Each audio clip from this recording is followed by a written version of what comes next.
Now I get to introduce our speaker, and I have his full bio here, which he told me not to read. So I'm gonna tell you guys to please actually go read. It's impressive and amazing, and definitely worth your time. But I'll give you a snapshot that he actually sent me in an email a few weeks ago. So Dr. Bruchalski founded TAPIAC OBGYN in Fairfax in 1994 with Carolyn in his own basement. He did abortion in his first 2 years of residency, but then in 1989, midway through residency, he stopped and never looked back. Accompanied back to the Catholic Church's truths, always moving from head to start. From under her mantle and his mercy, he founded and still works at Divine Mercy Care since 2000, and has been married for 30 years, but he says it only feels like a minute. With two great sons, JP in Houston and Joe in Arlington, it is my great pleasure to welcome Dr. Bruchalski.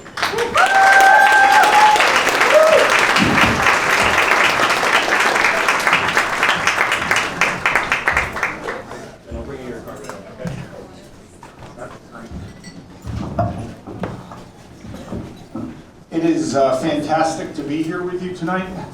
My Carolyn is in the back with my son Joe.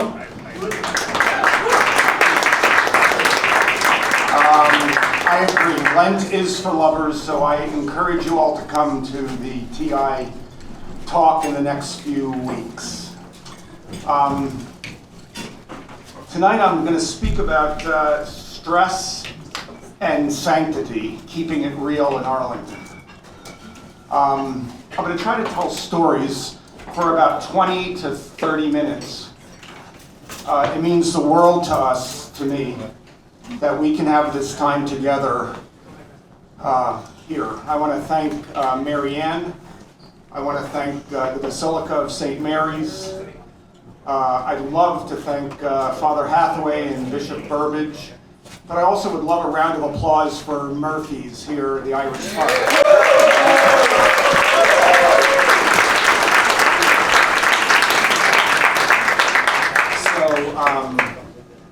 So thank you all so much for this invitation. It was women like you talking to me about your Monday in 2024, but over the last 30 years, when Carolyn and I would see you in our office. So many of you have been there as patients, as friends, as postpartum nurses at local hospitals. And some of you, believe it or not, I've even delivered. We won't, actually you can raise your hands. There's two right there, which is awesome. Stress right now is pervasive. And I don't have to tell you this. How do you get out of college and start ordering your life? That plan of life that everybody talks about, but is so hard to do. How do you do it after 5 or 6 years and you're trying to invest money in a world where crypto seems to be ethereal at times? We all have different works to do, but we're all kind of tied together in baptism, but also in believing that Jesus matters. And obviously tonight so does Irish beer and Jameson, but we absolutely care about this integration of the person. And I can tell you that by listening to folks like yourself, over 30 years in our office, you are the ones that taught me about stress. Johnny, why is my skin dry? Why do my nails break? Why is my hair falling out? Why can't I think anymore? Why am I foggy? Why am I gaining weight and I'm not overeating? It's everywhere. And it seems like all the things that we hold on to in this world are kind of going by the wayside pretty quickly. Whether it's the stocks, or whether it's investments, or whether it's testing, or whatever it is. And so many of us do so many good things like this. Our first principle at Tepeyac and Divine Mercy is health is relational. How many of you brought someone else here tonight? Yeah. Love it. This is the blessing of relationships, of how you disciple one another. But it's not really discipleship, it's just friendship. And that is key. I can go anywhere in the country, talk at any medical school, whether it's Harvard on the East Coast, UCLA on the West Coast, going down to the Rio Grande and the Rio Grande River between Mexico and Texas, or go all the way up to Detroit. I can be at Wayne State University or Harvard or Creighton. If you have someone in your life that gives a crap about you, sacrificially, what our church talks about, going the extra mile, helping people out when they're in need. Less morbidity, less mortality. So a 63-year-old like me that's chubby and hypertensive, and I've been in ICUs, and I've been in comas, and I've been on dialysis, and I've had metastatic cancer, and I've had 0 heart rates several times in my life to get jump started. Ever since starting Tepeyac, by the way, so I can speak firsthand about stress. I also had a positive pregnancy test, believe it or not, from my tumor, so I had morning sickness.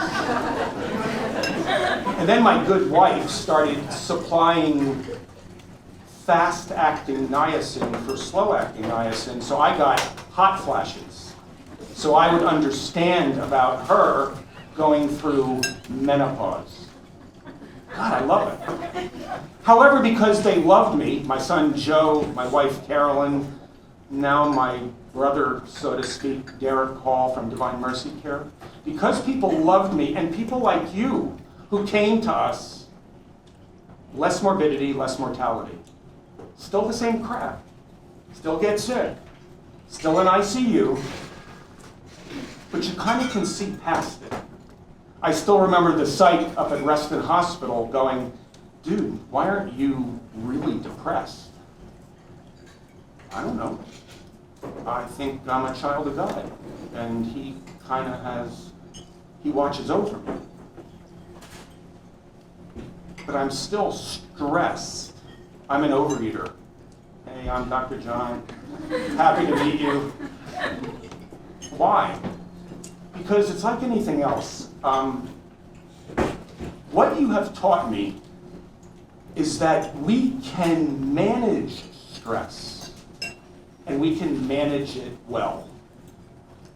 But you kind of have to give yourself some time, and you have to give yourself some space. Now, as I go through this, I'm going to be just throwing out names of books that I have found helpful. And so, and I really want this talk to last through Mardi Gras and Fat Tuesday, because I think my brothers in the Dominican order are going to talk about Lent is for lovers. So I want you to think about the next, 10 days? I went to school in Mobile, the home of Mardi Gras, Spring Hill College University. It's the Jesuit college founded in 1830, put in Martin Luther King's notes from a Birmingham jail. That's where I went to school. And I played baseball. That's the reason why I didn't get into medical school the first year. Stress. How do you balance this, folks? I talked to a lot of you, and you all had similar stories. And I'm sure you've had similar good experiences and bad. You share them with your friends. Because it's more than just sharing the negative, we've got to share the positive. Because I want this Lent to be the best damn Lent you guys have ever had. Why? Because you are a new creation, because you have been baptized. And that's keeping it real. But we're going to talk about that at the end. So I've got 3 points. One is stress, one is sanctity, and one is keeping it real. So, this idea of stress is a common denominator for all of us. We do it in our own different ways. We suffer it at different times. We have different thresholds of how we deal with stress. I'm sure Murphy sees a lot of folks who are regulars here kind of go into that alcoholic background to numb the stress we're under. And this stress is real. Don't let anybody tell you otherwise. Stress affects us. Even to the point of what we're going to hear in Lent about sweating blood, hemosiderosis. We approach it at Tepeyac and Divine Mercy as adrenal fatigue, long-term COVID, long-term Lyme plus.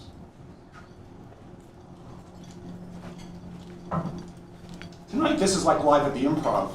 I'm just trying to tell you insights to get you a little bit further along. It's like Jordan Peterson says, don't compare yourself to your friend today. Compare yourself to you yesterday. It's step by step.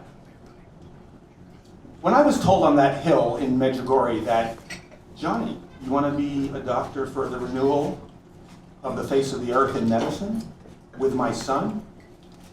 Be excellent, see the underserved next to the served, and follow the teachings of my son's church.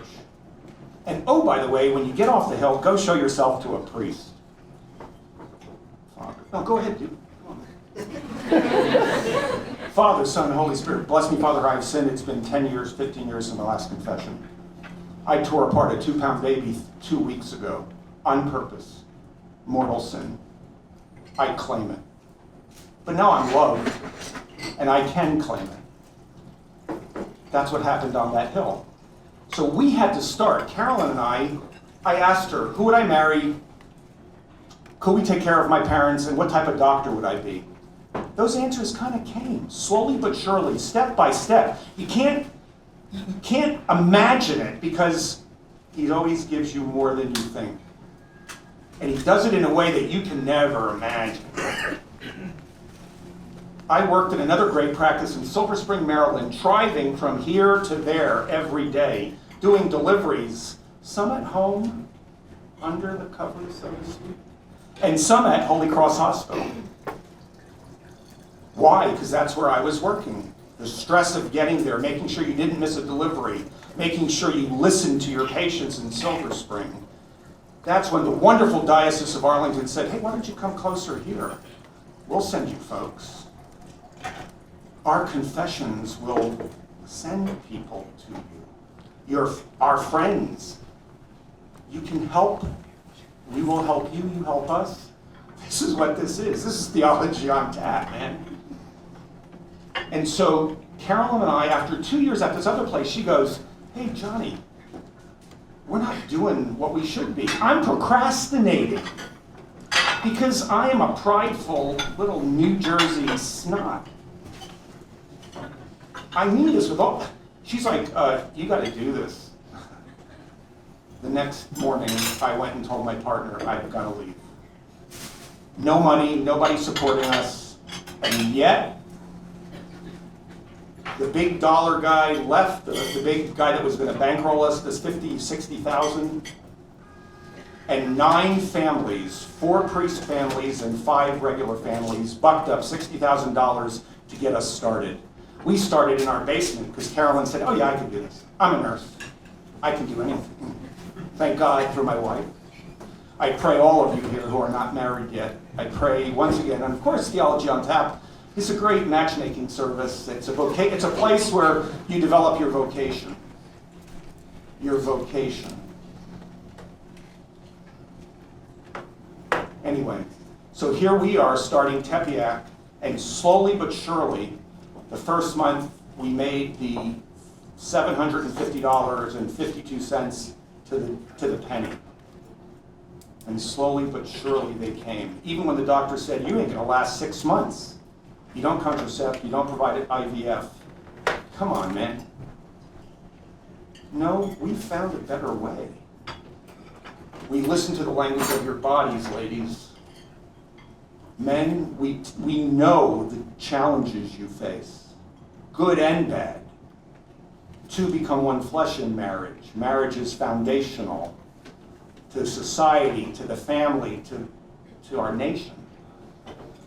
And yet, everywhere you go, whenever we give talks, this is considered. I just took a phone call today from a student who could not get a rotation because she's Catholic and she's in pre-med. How do we handle that? So there's real stresses out there. So once again, everybody has a weak point. And eventually, if I put enough pressure on that point, it'll blow. Stress will be released. And it's like a physiological shock. You're a body, soul, and spirit put together. Has anybody here read anything about the vagus nerve? Great, I'm glad to see some hands going up. You are an integrated whole. You know, ladies, your cycles, when you get stressed, those cycles get crazy.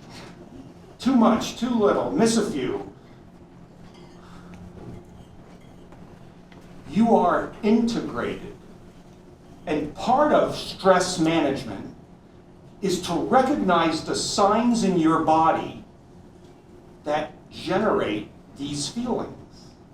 It could be headaches.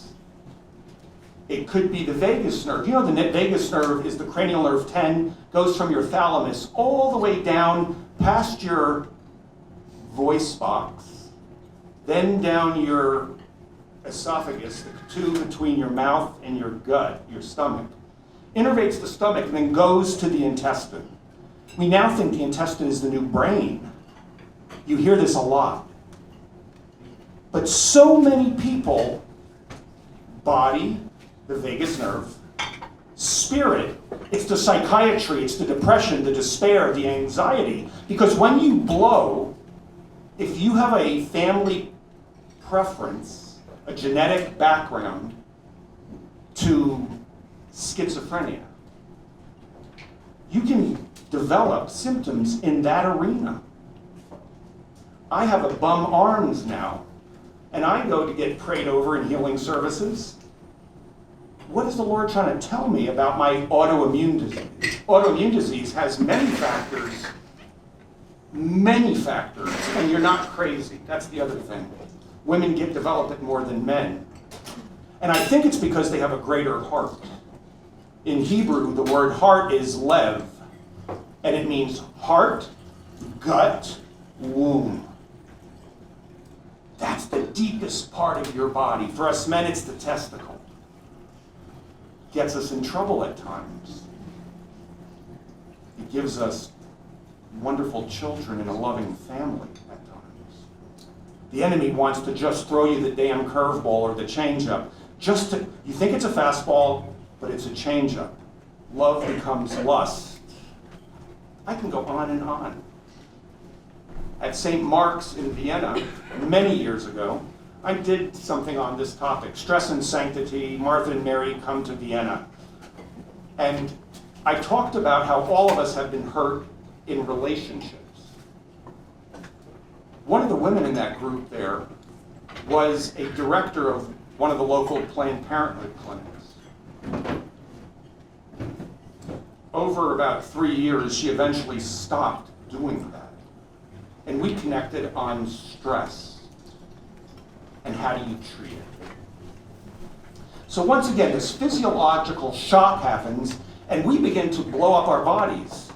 One of my sons, which will remain nameless, I have an issue with hypoglycemia if I don't eat well. Some of us are shaking our heads. I agree. It's a real thing. Well, that's where my overeating comes from. Not only the hypoglycemia, that my pancreas, because I am, what do we call it, glucose intolerant, However, my mom had us eat most of our calories after 6 p.m. at night. I grew up in a family, we were all Catholic butchers, Polish butchers in New Jersey. We made kielbasi and all these great meats. Lo and behold, I learned at a young age to satisfy the pain of watching them argue or me not being good enough, overeating. And there's a biological issue, hypoglycemia.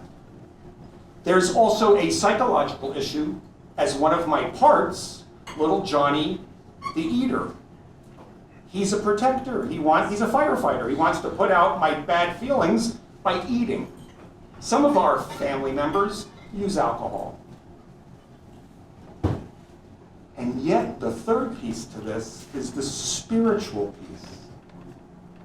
And this is what we've learned at Tepeyac. So once again, if you guys are integrated and you're able to get enough sleep, what does that mean? If you're able to eat well, okay. If you're able to take time for yourself in a very busy day, if you are close to the sacraments, because once again, the church will often say, you just need more adoration, more sacraments, more, and that's huge, very important, very critical. But you also have to look at the psychiatry behind it. So this book called Self-Therapy by Jay Earley, that's a good one. soulsandhearts.com, that's a good one. There's a bunch of these wonderful Catholic psychiatrists local. We have them wonderful at Alpha Omega and Divine Mercy University. But this idea that you can actually accompany people and help them with these parts of their past so they don't just fall into the post-traumatic stress. There's another book out there called The Body Keeps Score. Tremendous. I'm convinced that a lot of my own illnesses, these crazy illnesses that you can't quite put your finger on, were from my childhood. And then, when I turned my back on my parents and said, screw off, you're just ancient, you're old-fashioned, you're medieval. I hate to tell you, but a lot of your folks here love the medieval. I love it now, thanks to the Dominicans. Not the Jesuits, not the Salesians, but that's a whole other story. But this idea that I had to tell my parents that they were wrong, that abortion is good medicine, and that I do it. That's how much in the slop I was, because my stress was going rampant. I went from 200 pounds to 350 pounds in my lifetime, and then now back again. It's real. So what I'm trying to tell you all is that it's not in your head. And by being able to talk to one another and find folks that you can kind of lean into, whether it's at Divine Mercy U or these sites or these books that I'm telling you about. So, once again, we all have these vulnerabilities that we can identify. And at our practice, when we talk about stress, we look at the thyroid gland, we look at the ovary, the testicle, we look at the adrenal gland.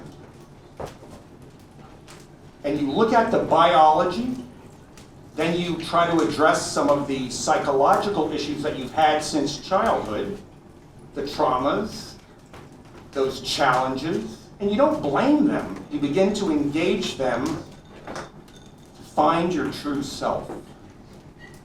That's what self-therapy is talking about, and it has been a godsend for so many. Because then it gets you going back to confession, not hiding sins from the guy that knows you best, your friend, our priests, but you actually want to empty your heart out to them in such a way that they allow the Holy Spirit in that sacrament to be unleashed. So once again, that's about it for the stress. Anybody wants to come up and talk afterwards, you can. But now I just want to try to keep it real. And I'm realizing that this phrase is to be authentic, not true to yourself, to be cool, not to fake your personality or mask it, to be yourself. My son talks about keeping it real, playa, because that's what he calls me. And that's what I kind of call him. And I realize that that's another phrase for keeping it real. I've also learned about Gucci. But I'm also here to talk about the theology part of Theology on Tap.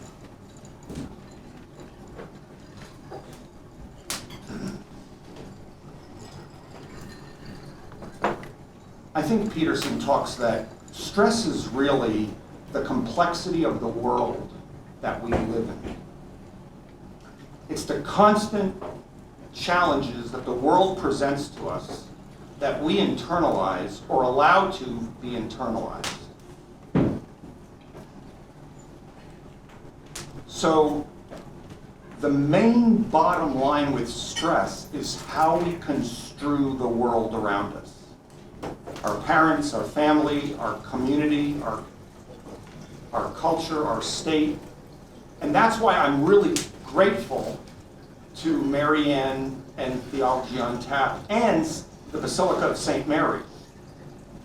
Constant, from high school through young adulthood to the older folks, you have not just programs for folks, but you actually develop relationships. And that's why when I would pit across the country talking about good families, health is relational, medicine's an act of mercy, that's what you do.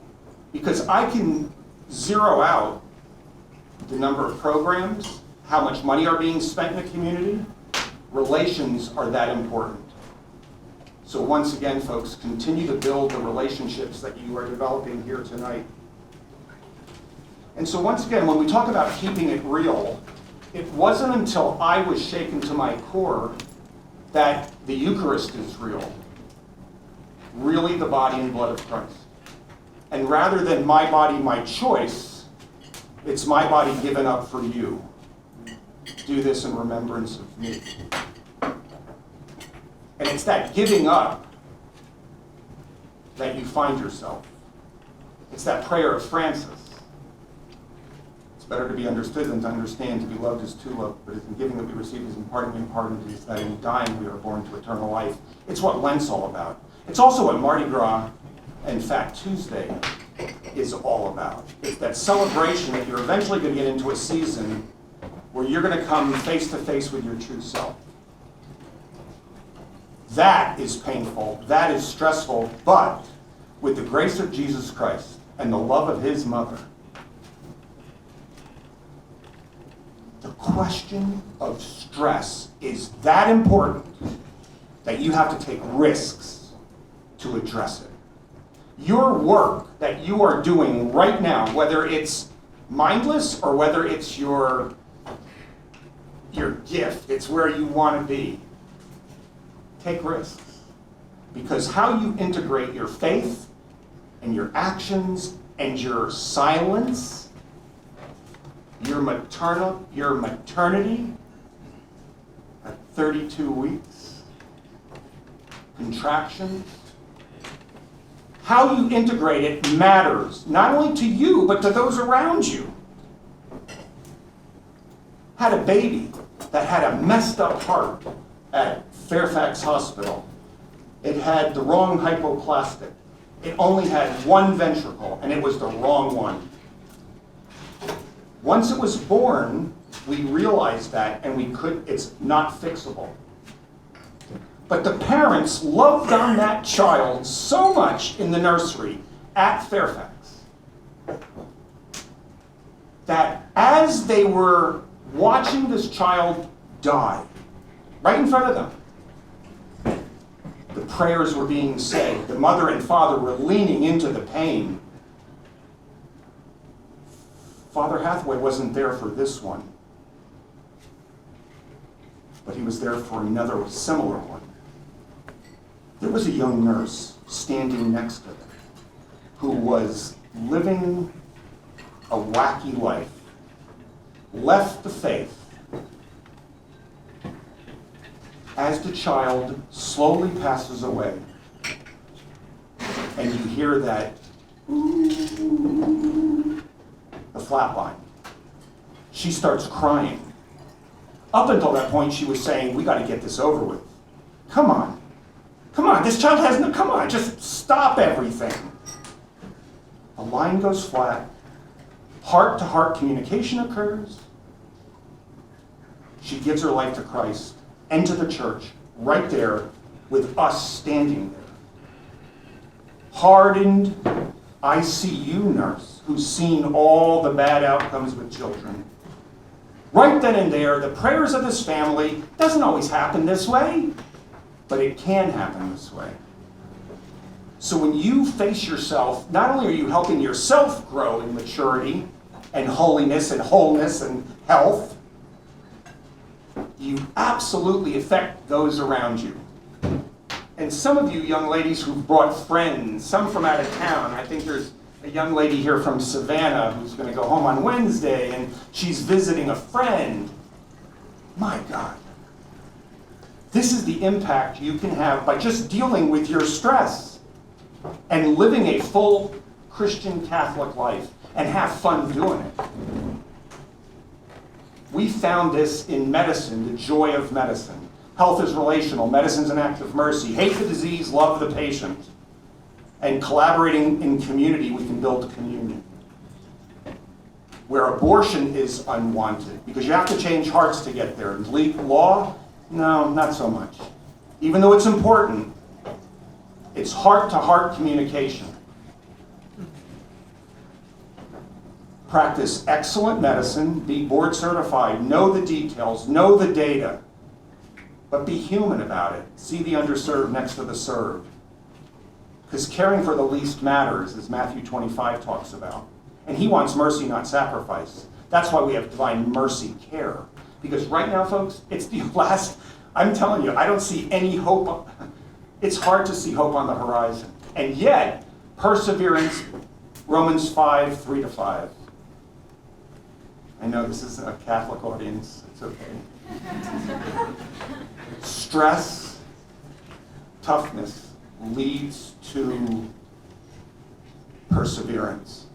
Perseverance leads to character, and character leads to hope that doesn't disappoint.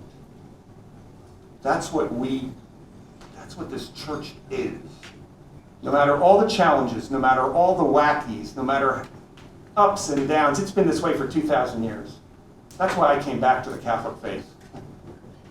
Not only do they have cool things about the Eucharist, and John 6 is real, and the sacraments are real, baptism is real, you're a new creation. Yes, confession does. You can walk out going, oh my God, I'm still going to have to go through the suffering if I don't give myself in reparation. But he loves me this much. You feel beloved. And I bet you that our stress will go down the more you feel loved. Unconditionally. Almost finished, folks. So we were really made for this time, all of us. I need you all to help us, pray for us at Divine Mercy Care in Tepeyac. We're going through a real big transition. We're attracting excellent midwives. Our doctors are getting older like me, and they're getting sicker like me. So I'm going around now not seeing patients, but I'm speaking at medical schools and midwifery schools and nursing schools. And we're getting invites to like Penn. We're getting invites to BU, Harvard. I also, a few years ago, went to UCLA to speak, and USC. While I was there, I met two neuroscientists, two women, and I might want to close on this possibly. I've been fascinated with how we treat women as something less, whether it's an object, like we do embryos, frozen embryos, right, with IVF.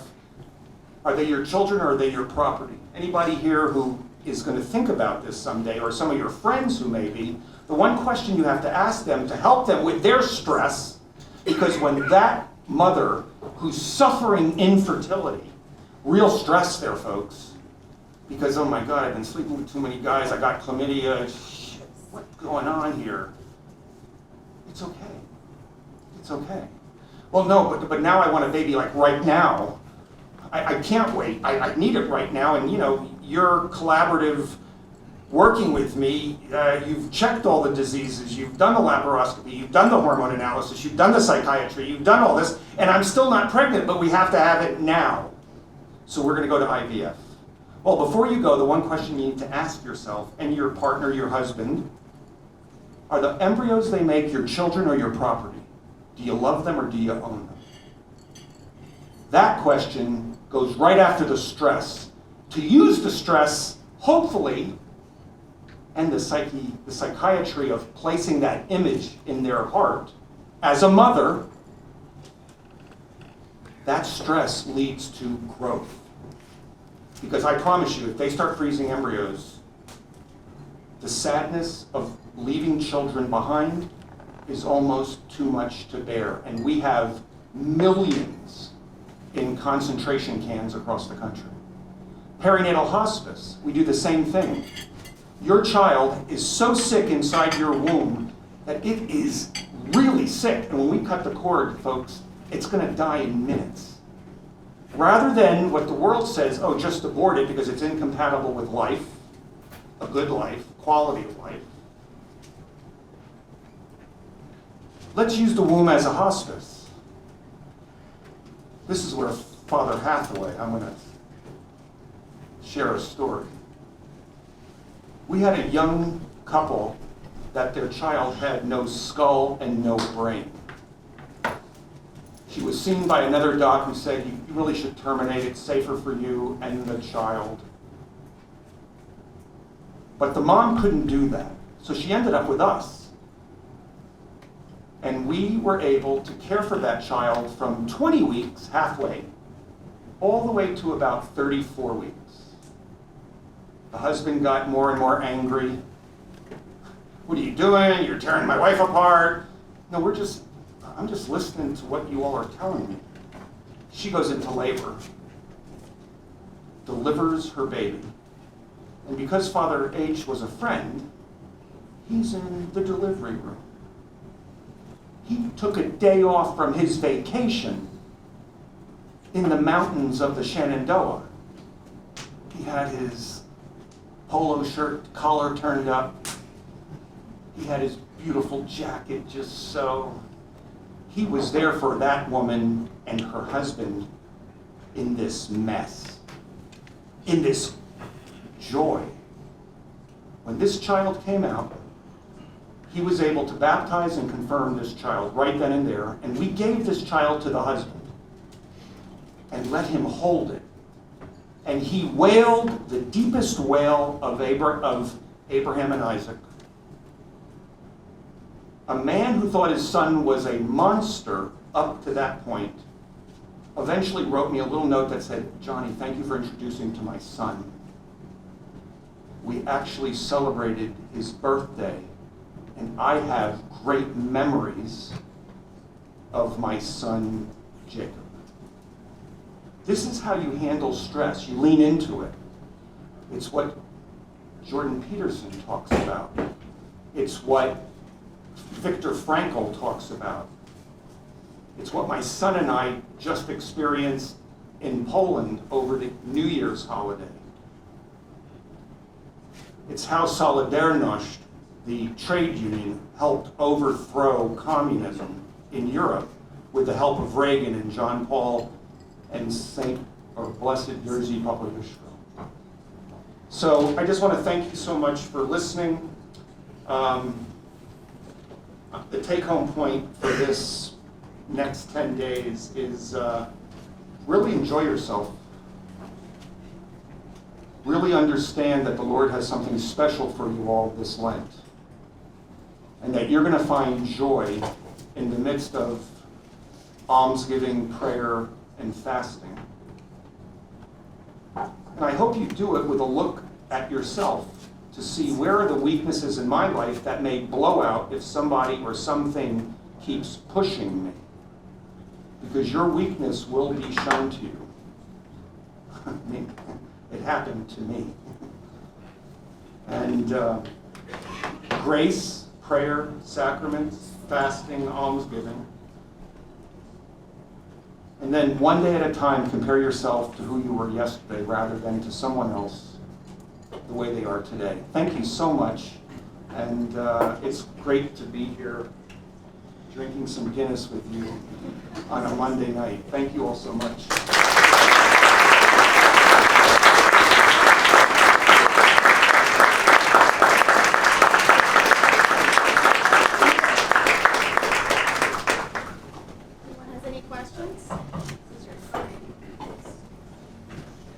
It's okay. Usually when I'm speaking about mucus and fertility awareness-based methods and depression and despair, we don't get a whole lot of questions from the audience. It's kind of human nature. Anybody? Yes, ma'am. Do you have any advice for other healthcare professionals who deal with people who are dying and bringing, especially to other nurses, doctors who you're working with, bringing a better perspective, a more pro-life perspective to the healthcare setting? Sure. Are you in that situation? Yeah. I'd love your name and just contact afterwards. So in the state of Virginia, not only is our state legislature going after to enshrining abortion up through birth in our Constitution this time around, they're also bringing what? Euthanasia up. So, the first thing that I would say to you as a provider, somebody like myself, a practitioner, forget the provider, you're a practitioner, you must pray so silently and so meditatively on knowing what you believe in intellectually first, but that's really second. You want to be able to show divine mercy to those around you, the true mercy that only the Lord can teach us. And you have to pray about that so deeply that it's part of your autonomic nervous system. It's that pathway from the thalamus to the cortex to the amygdala to the prefrontal that you just ingrain that by prayer, meditation, sacraments, listening to TIs, Thomistic Institutes, and fads, pints with Aquinas. That's the first thing. The second thing is what Mother Teresa told me at the end of my book, chapter 10. Here she is holding Joseph as a little munchkin, and she's literally, 3 feet, 6 inches tall. And my mother and father are so proud of their doctor's son. Oh, they're my doctor's son. Oh, you should come to Calcutta. Well, I see the underserved right now in our not-for-profit in Fairfax. Remember, one of the most wealthy counties in the world, and we still see folks. Oh, okay, bring Calcutta here. In whatever way you can, you love on that patient. And because remember, we've been reading in 1 Corinthians, the whole last few weeks. What are we if we don't have love? Gong. So you always can bring love, mercy of Jesus Christ. Because it's here, but you've moved it the 18 inches to here. Right now, I need you all to pray for me because I'm trying to teach docs that we don't need abortion to practice excellent medicine. Oh yeah, we gotta have abort the baby. Can you imagine telling... No, I'm so sorry. Okay. But is it okay, really? Are we close? Yeah. Okay. Look at her belly. Look at her smile. Look how much she loves her family. Running this craziness for us. I have to abort your baby to save your life. How does she respond? I've done that. The mother says nothing and she just goes, okay. I have just planted a wound that will wormhole forever. Forever. I know it because they kept coming back to me, either in real time or in my dreams. I have IVF doctors who see oceans of embryos going off the cliff.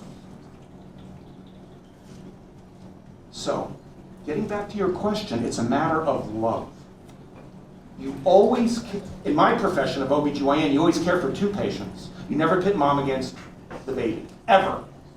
Because by taking care of her, do you know when, I'm old enough to remember when diabetes, anybody here has type 2 diabetes? Ooh, and you're drinking? Water. Oh. I was going to say, go girl. No. She has type 2 diabetes, right?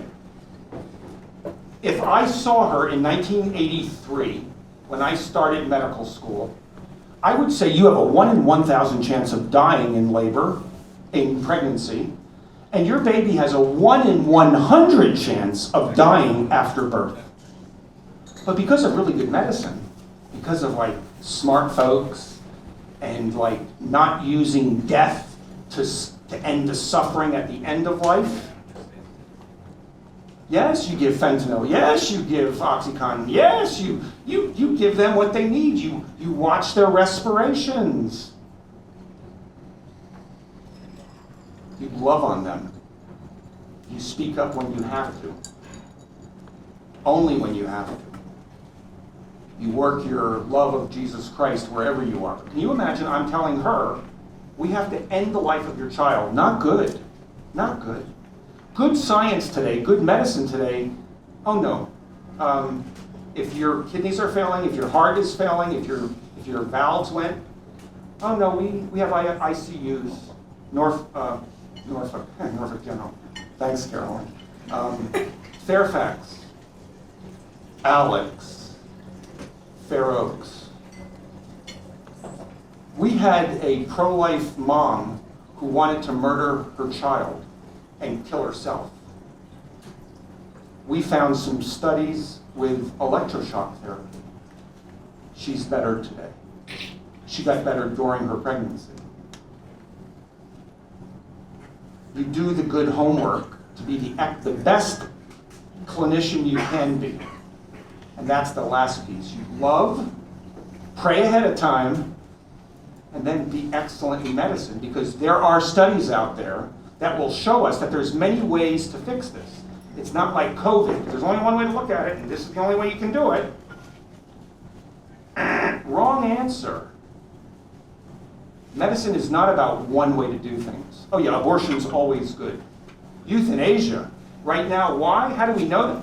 Well, look at Canada. They're euthanizing people who just have depression. Not chronic depression, but depression. And that just seems to be increasing. But I recommend to every one of you, say the Surrender Novena. I think on day 6, 7, or 8. Yes, you see bad stuff happening all over the place. Jesus, I surrender it all to you. What was your name again? Maria. Hi, Maria. Dear Daddy, Maria wants to surrender everything to you in her work with the sick and dying. You take care of it. And then you're supposed to close your eyes and rest in his love, like Mary and Johnny at the foot of the cross. So good question. Kind of a wordy answer. Anything else? Well, I thank you so much, and enjoy Murphy's. And once again, let's give a round of applause for Murphy's.